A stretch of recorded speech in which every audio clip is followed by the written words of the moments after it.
বন্ধুরা, এর আগে পাট থেকে পাট কী করে ভাগ করে মেশিন দিয়ে ঘুরিয়ে সেই পাট সুতলি আকার ধারণ করছে।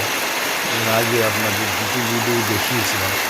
দুটো ভিডিও দেখিয়ে পাট কীভাবে মাটির থেকে আস্তে আস্তে এসে মেশিন দিয়ে অল্প অল্প করে পেরোচ্ছে, বেরোনোর পর সেই পাট কী করে আপনার আস্তে আস্তে সুতলিতে রূপান্তরিত হচ্ছে। এই সুতলি থেকে আবার বস্তা হবে, যেমন চিনির বস্তা, তারপরে আপনার আলুর বস্তা, নানান ধরনের বস্তা তৈরি হবে এই সুতলি থেকে। আপনাদের এই দুটো ভিডিও দেখালাম, দেখানোর পর এই সুতলির ভিডিও দেখালাম। আপনারা লাইক কমেন্ট শেয়ার করবেন। আমি আপনাদের আবার বস্তার ভিডিও দেখাবো, বস্তা কী করে তৈরি হয়। সবাইকে ধন্যবাদ।